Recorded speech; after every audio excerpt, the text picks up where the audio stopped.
nibyo reka mbasuze kandi mbahe ikaze mbifurize kugubwa neza kuri uyu munsi wa none tariki 9 z'ukwezi kwa gatanu cyangwa se Gicurasi umwaka w'ibihumbi 2026. Turagarutse none muri studio tugiye kurebera hamwe amakuru agezweho kugeza kuri ubu ngubu atudutse mu burasirazuba bwa Repubulika Demokarasi ya Kongo ndetse no muri Leta Zunze Ubumwe za Amerika. Ingingo tugiye kugarukaho ni byatangajwe na Leta Zunze Ubumwe za Amerika ku banyekongo baba mu Rwanda ndetse nikiri kujya mbere hagati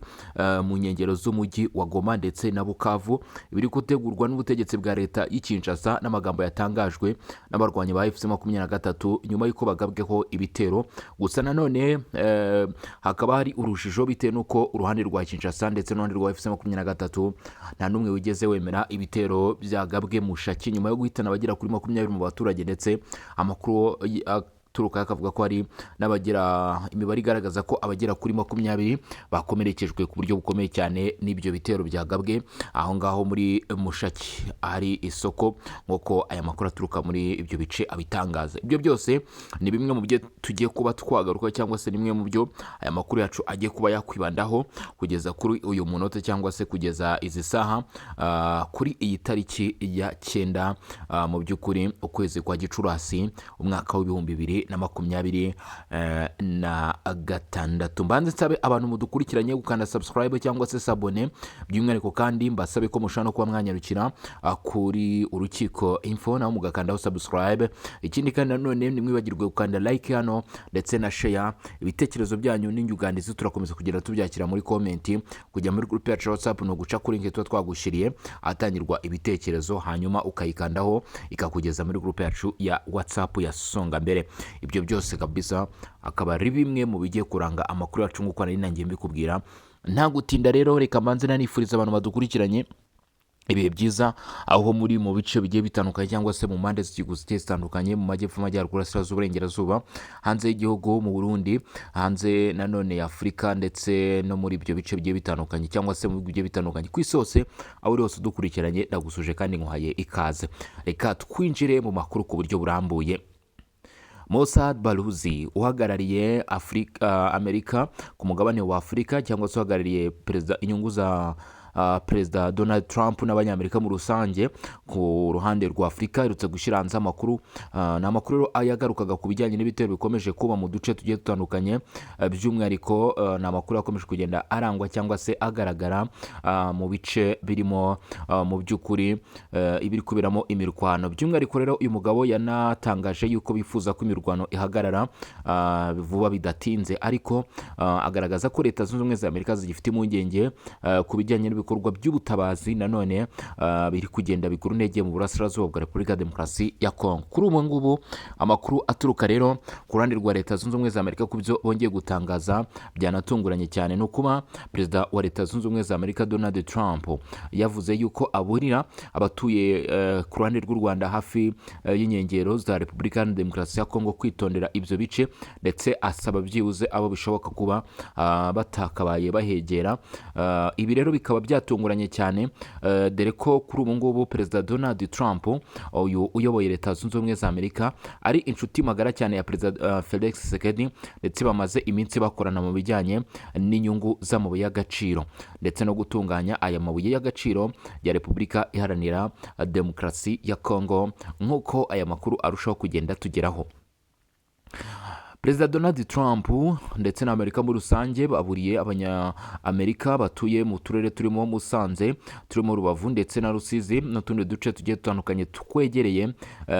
ku mipaka turi ku ruhande rw'u Rwanda duhuza Repubulika Demokarasi ya Kongo kwitwararika ibyo bice. Ibi rero abenshi babifashe nk'aho ari amakuru bafite yuko utu duce dushobora kuba tugiye kuberamo imirwano cyangwa se dushobora kugaragaramo mu by'ukuri ibitero biturutse ku ruhande rwa Repubulika Iharanira Demokarasi ya Kongo. Hasabwa yuko hashyirwamo ingufu zikomeye cyane kugira ngo habeho gutahura icyishe inyuma y'ibyo bikorwa. Gusa kuba Leta Zunze Ubumwe za Amerika zaburiye abaturage bayo batuye muri ibyo bice bigaragaza ko Amerika ishobora kuba ifite amakuru yuko muri bice hashobora kuba hari gutegurirwa ikintu kitari cyiza cyangwa se hashobora kuba habera ibintu bitari byiza habe na gato, nubwo ibyo nyine bitaremezwa, ariko benshi bakavuga yuko mu by'ukuri utu duce dushobora kuba twaba turimo gutegurirwamo ibintu bidasanzwe. Uwo ni Perezida perezida Donald Trump. Abanyamerika aho bari hose rero basabwe kwitwararika ndetse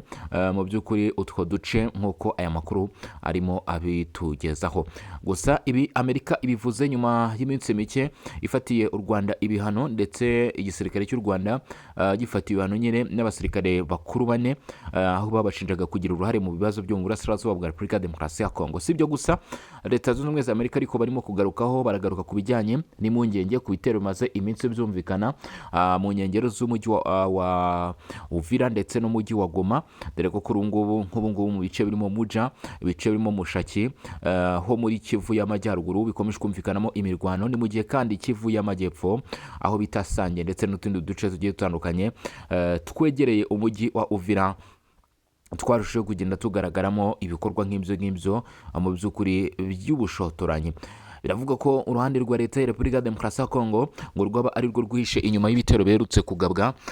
mu nkengero z'umujyi wa Goma mu masaha makeya atambutse, dore ko nta gihe gishize ibitero bitangiye kumvikana muri utu duce. Gusa amakuru avuga ko ibi bitero byagabwe muri utu duce byibasiriye cyane imyanya ituwe n'abaturage, by'umwihariko ahagaragara umubare mwinshi w'abaturage harimo nk'amasoko ndetse n'ibindi bice bigiye bitandukanye. Gusa nubwo bivuga gutyo, uruhande rw'igisirikare cya leta ya Kongo rwabishijijwe n'abarwanyi ba FC23 binyuze ku buvugizi w'aba barwanyi Lawrence Kanyuka niwe watangaje aya makuru, avuga yuko barimo gushinja uruhande rw'igisirikare cya leta ya Repubulika ya Demokarasi ya Kongo FARDC kuba inyuma ndetse no kuba mu by'ukuri bari kugira uruhare kuba bari kugira uruhare rukomeye cyane muri ibyo bitero. Abarwanyi rero badaciye ku ruhande bavuze yuko ibitero by'igisirikare cya leta ya Kongo byifashisha drones bigikomeje kwibasira imwe mu myanya ituwe n'abaturage kandi igaragara mu bice bagenzura, aho bavuze yuko kandi mu by'ukuri ibitero bikomeje guhitana abantu benshi, ndetse basaba isi yose muri rusange guhagurukira ibyo bitero ndetse mu by'ukuri no kuba bashyira imbaraga mu bikorwa byo guhangana n'ibyo bitero. Gusa igisirikare cya leta ya Repubulika Iharanira Demokarasi ya Kongo ntabwo kirigamba ko aricyo cyaba kiri inyuma y'ibyo bitero bya drones byagabwe muri ibyo bice, nk'uko aya makuru akomeje kurushaho kugenda tugeraho bigaragara, cyangwa se mu by'ukuri mu kuri guhari biragaragara yuko kugeza kuri ubu ngubu cyangwa se kugeza magingo aya ngaya ibyo bitero mu by'ukuri byaba bigikomeje. Kuri ubu ngubu Mushaki ho muri teritwari ya Masisi ibitero byahagabwe ngo byaje kwibasira rero ibice bituye n'abaturage, harimo nanone n'amazu y'abaturage, ndetse bivugwa ko n'amatungo hari ayabigendeyemo, bitera mu by'ukuri ibibazo bikomeye cyane. By'umwihariko amakuru aravuga ko izo drones zateye impfu zikomeye cyane ku baturage batuye muri ibi bice, aho abagera kuri 20 bivugwa ko bagendeye muri icyo gitero cyagabwe muri ibi bice. Ndetse kandi si byo gusa, amakuru akavuga yuko kugeza kuri ubu ngubu cyangwa se kugeza magingo aya ngaya byaje no kuba mu by'ukuri bigaragara ko hari abagera kuri 57. Imibare imwe iravuga ko ari abagera kuri 50, abandi bakavuga bati ni abagera kuri 57, abandi bakavuga 60 ngo baba baburiye ubuzima muri ibyo bitero. Biravuga ko rero hari bamwe mu baturage bagiye bakomeretswa ku buryo budasanzwe,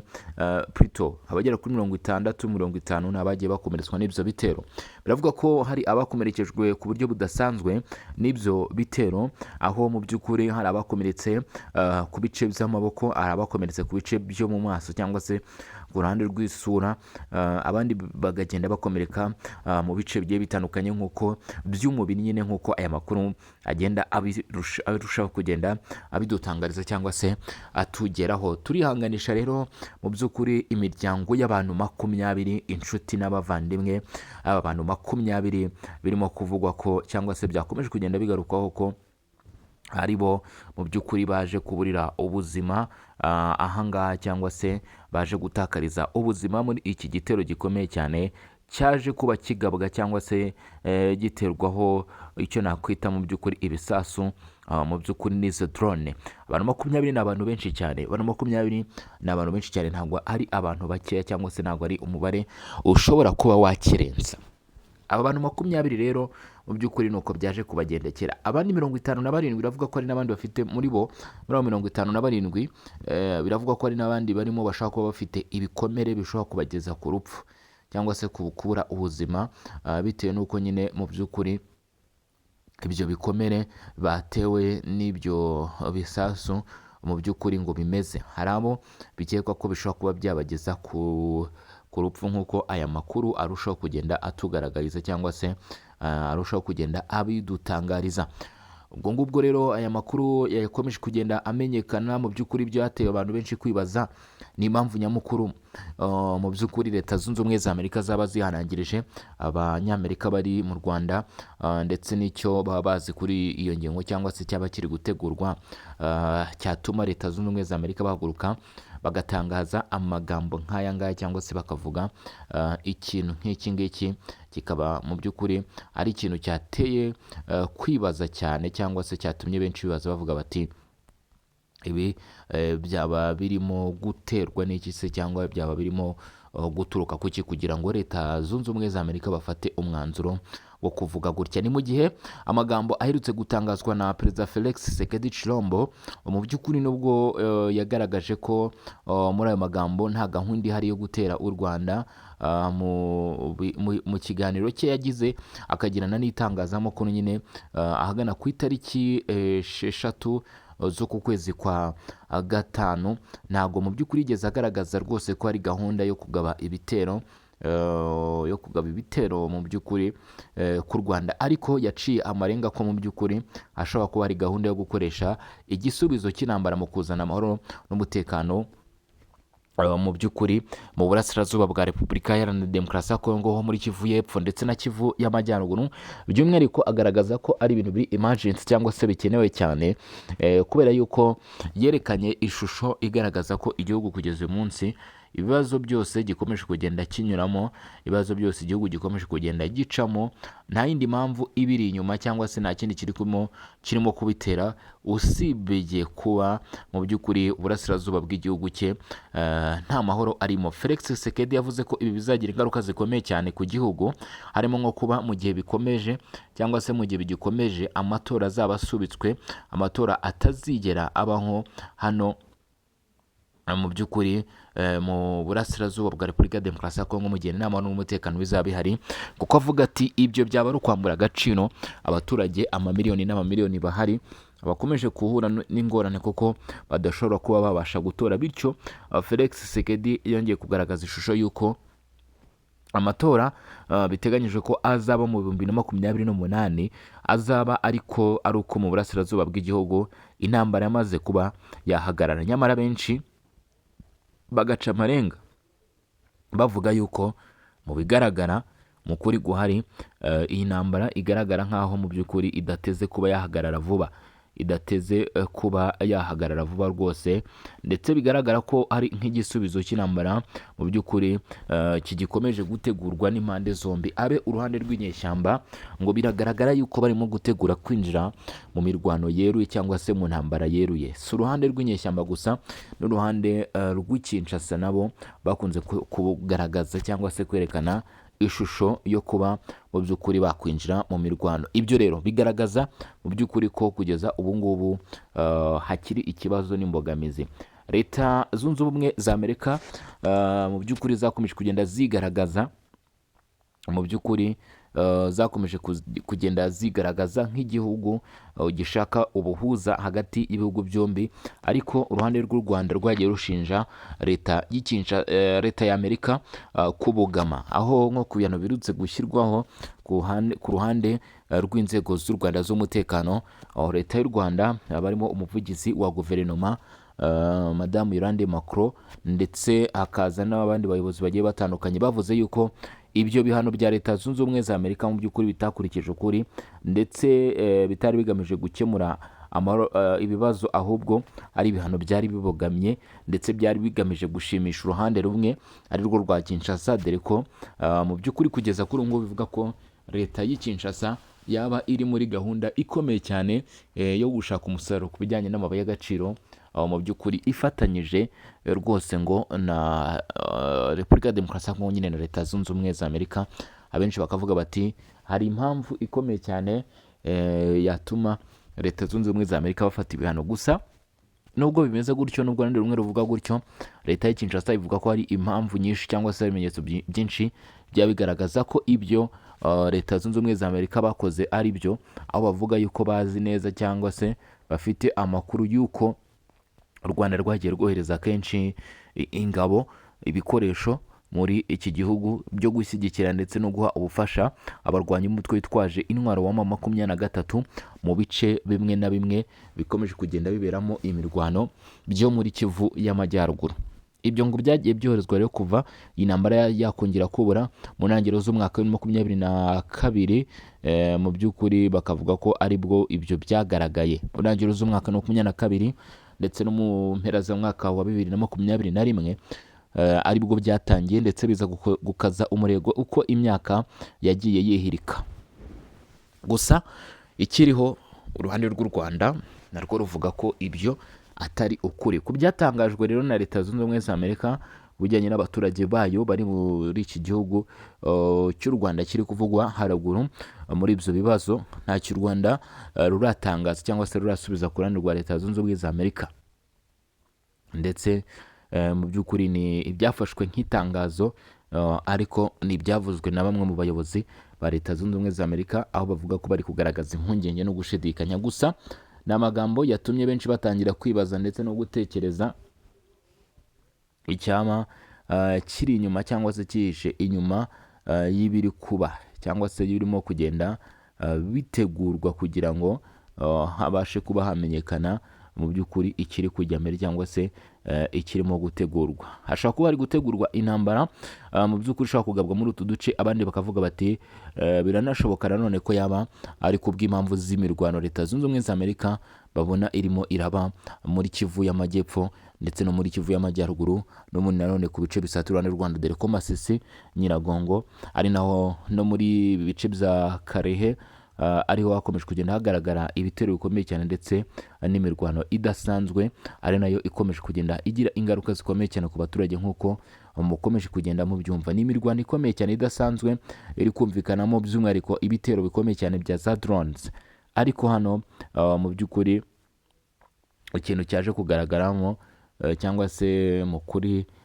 ibyavuzwe na Leta Zunze Ubumwe za Amerika byateye benshi kwibaza, byakangaranyije benshi cyane kuba Leta Zunze Ubumwe za Amerika bafata umwanzuro wo gutangaza amakuru nk'aya ngaya. Abenshi bakavuga bati byanze bikunze hari ikindi kintu cyaba kibiri inyuma cyangwa se cyaba kibyihishe inyuma. Abantu bakwiye no kuba batangira kugirira impungenge cyangwa se kwibaza cyane, kuko mu by'ukuri baravuga bati ntabwo byaba byoroshye na gatoya, rero byaba ari ibintu bikomeye cyane. Ni mu gihe kuri ubu ngubu andi makuru akomeye cyane yarutse gutangazwa n'ibihugu byo mu burengerazuba bw'isi bumwe bw'Uburayi ngo bwasabwe gufatira u Rwanda ibihano no gushyigikira ubutabera ku bibazo byo mu burasirazuba bwa Kongo. Aha rero ibi ngo byabiri mu biganiro byabereye i Buruseli mu Bubiligi hagati y'abayobozi baturutse muri Repubulika ya Demokarasi ya Kongo n'abadepite bo mu nteko ishinga amategeko y'ubumwe bw'Uburayi. Ni nyuma y'uko hasubiyemo ubusabe bwo gukaza igitutu ku Rwanda ndetse no ku barushinjwa kugira uruhare bazo by'umutekano maze igihe byugarije uburasirazuba bwa Repubulika ya Demokarasi ya Kongo. Abari muri ibyo biganiro bagaragaje ko ubumwe bw'Uburayi bukwiye gukurikiza icyemezo cya Leta Zunze Ubumwe za Amerika ziherutse gufatira ibihano bamwe mu bakekwaho kugira uruhare mu ntambara n'ibikorwa by'urugomo bikomeje kubera mu ntara za Kivu y'Amajyaruguru na Kivu y'Epfo. Basabye ko ibihano byakwagurirwa ku ngabo z'u Rwanda ndetse no ku bantu cyangwa se ibigo byose bifitanye nazo mu bikorwa bivuga ko bibangamiye abaturage ba Repubulika ya Demokarasi ya Kongo. Hanagarutswe cyane ku bibazo by'ihohoterwa rikorerwa abasivile, ubwicanyi, kwimura abaturage ndetse no ku gahato no gusahura umutungo kamere wa Repubulika ya Demokarasi ya Kongo, cyane cyane amabuye y'agaciro akurwa mu bice birimo imirwano. Abaganiriye kuri iki kibazo bavuze ko hari impungenge z'uko amwe muri ayo mabuye yinjira ku masoko mpuzamahanga anyuze mu nzira zitemewe n'amategeko, harimo no kugurwa n'ibigo bimwe byo ku mugabane w'Uburayi. Ku bw'iyo mpamvu ubumwe bw'Uburayi bwongeye gusabwa kugira uruhare rukomeye mu gushyigikira ubutabera ndetse no gukurikirana inkomoko y'amabuye y'agaciro ava muri Repubulika ya Demokarasi ya Kongo hagamijwe gukumira ubucuruzi butemewe bushobora gukomeza gutiza umurindi imitwe yitwaje intwaro n'intambara imaze imyaka myinshi ihungabanya ubuzima bw'abaturage. Ibi rero byatangajwe nyuma y'ibiganiro byabereye mu nteko ishinga amategeko y'ubumwe bw'Uburayi Buruseli, byahuje bamwe mu bayobozi ba Repubulika ya Demokarasi ya Kongo n'abadepite b'abanyaburayi barimo Harald Woutermans, perezida w'inteko ihuriweho n'abadepite ba Afurika n'ubumwe bw'Uburayi. Ibyo biganiro byibanze ku isesengura ry'imigendekere y'ibikorwa byo gushaka amahoro mu burasirazuba bwa Kongo ndetse n'uko uburenganzira bwa muntu buhagaze muri ako karere gakomeje kuzamo umutekano muke. Abitabiriye ibyo biganiro bagaragaje ko amahoro arambye muri Repubulika ya Demokarasi ya Kongo ngo azagerwaho ari uko habayeho ubufatanye mpuzamahanga mu guhagarika inkunga iyo ari yo yose ihabwa imitwe yitwaje intwaro, gushyira imbere ubutabera ndetse no guhana abashinjwa kugira uruhare mu byaha bikorerwa abaturage. Murabyumva rero uko byifashe kabisa. Ngira ngo ni amakuru rero akomeje kujya ahagaragara cyangwa se yakomeje kugenda amenyekana. Mugire ibihe byiza, Imana ibigisha bikomeze kugenda bizibanira namwe. Ni amakuru yaragezweho kuri uyu munsi, turagaruka amasaha ari imbere tureba n'ibindi biba bikomeje kugenda bitangazwa. Ciao ciao, mugire ibihe byiza.